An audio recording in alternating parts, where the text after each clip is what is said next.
여러분의 자유가 너무 남용돼서 교만해가 극치에 달했다. 이제 신을 우롱한다. 신이 재림한 신을 우롱하는 경지에 가져와 있다. 못 알아보는 건 고사고 아예 그냥 우롱한다. 알겠죠? 거기에 대해서 내가 보여주는 거예요. 자식들아, 닥쳐올 징벌을 피하라고 누가 일러주더냐? 도끼가 이미 나무 뿌리에 닿았으니 좋은 열매를 맺지 않는 나무는 모두 찍혀 불 속에 던져질 것이다. 마테오복음 3장 7절이야. 때는 바야흐로 21세기다. 지구촌에 도래한 정치, 경제, 사회, 환경사적 위기는 메시아의 재림을 필요로 하고 있다. 초과학의 시대의 구세주가 웬 말이냐 하겠지만 시대는 하수상하여 심판주의 도래를 갈망하고 있다. 20세기까지는 종교의 시대였다. 그러나 21세기 들어서는 초종교의 시대다. 21세기는 인본주의와 인간의 자유의지가 신의 지위를 위협할 정도로 확장되고 발전되어 있다. 너도 나도 잘난 인간들 뿐이다. 맞죠? 인본주의와 이성의 비약적 발달로 인류는 이제 원하는 지식과 정보를 마음대로 얻을 수 있는 시대에 살고 있다. 역설적이게도 인간의 이성과 자유의지가 발달하면 할수록 인간의 정신적 삶은 더욱 피폐해지고 있다. 이성과 자유의지의 남용은 지구의 환경을 더욱 열악하게 만든다. 북극이 빙하는 녹아내려 해수면을 높이고 세계 곳곳에는 기상재해가 인간의 생존을 위협한다. 또한 제3차 세계대전과 지구파멸의 가능성도 더욱 높아졌다. 생존 경쟁이나 약육강식은 식물이나 동물의 생존 법칙이다. 인간의 생존 법칙은 공존공영이다. 그러나 인간 세계에는 부익부빈익빈, 유전무죄, 무전유죄가 판을 친다. 인간의 본성에서 우러나는 사랑과 우정은 텅 빈 소라 껍데기처럼 점점 공동화되어 가고 있다. 바로 이런 시대에 인류에 나아갈 바가 가로막힌 이 시대에 메시아가 필요하다. 영웅이 등장해야 할 때가 왔다. 우리 시대의 영웅은 누구인가? 대어영리하고 대조역풍한다. 큰 물고기는 물결을 거슬러 올라가고 큰 새는 바람을 거꾸로 탄다. 이것이 영웅 본색이다. 난세의 영웅과 메시아의 출현. 과연 지구촌에 그런 압도적 카리스마를 가진 자는 존재할까?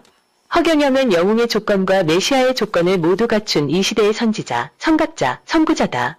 그의 설법은 사자후와 같고 그의 카리스마는 우주를 관통한다.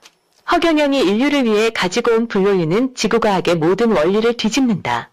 허경영이 가져온 신의 선물 불로유는 지구촌의 무농약혁명과 무방부재혁명을 가져왔다. 시대는 바야흐로 불로화 시대에 접어들었다. 그리하여 인간의 수명은 120세가 가능해졌다. 허경영이 가져온 불로유 때문이다. 암은 정복되고 난치병과 불치병은 지구촌에서 멀어지고 있다. 불로유가 지구촌 인간들이 전혀 경험하지 못한 신의 선물이기 때문이다. 그렇다면 인간에게 신의 선물인 불로유를 가져온 허경영은 누구인가? 그는 어디에서 왔으며 어떤 사명을 가지고 지구에 태어났는가? 허경영의 사명은 인류의 위기를 극복하고 지구를 하나로 통일하는 것이다. 그의 목표는 지구의 전쟁과 기아와 국경선을 없애고 지상의 천년왕국을 건설하는 것이다. 허경영은 지구의 백공문명을 이식하러 왔다.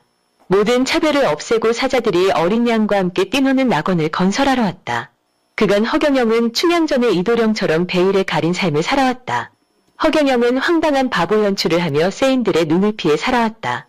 허경영은 그의 신성을 70년 가까이 감춘 채 살아온 숨어오는 바람소리였다. 드디어 허경영은 불로유라는 신의 선물을 들고 그의 정체를 드러내었다. 알고 보니 허경영은 마테오복음, 마르코복음, 누가복음에 나오는 정의롭지 못한 포도원 소작인들의 비유에 나오는 무서운 심판주였다. 허경영은 정의롭지 못한 세상의 포도밭을 심판하러 하늘에서 내려온 살아있는 메시아다. 허경영은 모세의 율법시대 2000년을 넘어 예수의 언약시대 2000년을 넘어 이제 막 도래한 심판시대를 열고 있는 메시아다. 허경영이 이 시대의 메시아요 심판주임은 동서양의 여러 기록들에서 증명된다. 허경영의 신원은 성경, 불경, 격언유록, 원유결서, 송화비결, 정간록, 주역 등 많은 예언서와 비결서에서 그 답을 찾을 수 있다. 성경의 정의롭지 못한 포도원 소작인들의 비유는 춘향전의 이도령이 탐관오리를 숙청하는 장면을 연상케 한다. 이도령은 자신의 신분을 감추고 있다가 결정적인 순간에 가렴주고의 현장을 급습한다. 금준미주 천인혈이여 옥반 가요만성고라 촉누락시밀누락이여 가성고처원성고라 금 항아리에 마시는 술은 천사람이 피어 옥 쟁반의 안주는 만백성들의 기름이라 촛물이 떨어질 때 백성들의 눈물 또한 떨어지고 노랫소리 높은 곳에 민중들의 원성 또한 높도다. 참으로 멋진 한판 뒤집기가 이도령의 시에서 장쾌한 필치로 나타난다. 춘향전의 이도령은 위기의 순간의 극적 장면을 연출한다.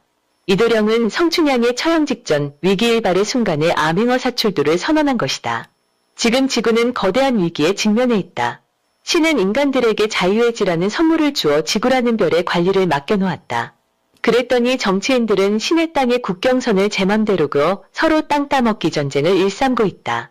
종교인들에게는 교회를 맡겨놓았더니 신의 이름을 팔아 자기 이익만 챙기고 있다. 아프리카에서는 수억 명이 기아에 허덕이고 있는데 미국 등 식량 생산국들은 전 세계 인류가 먹고도 남을 식량을 바다에 투기하고 있다.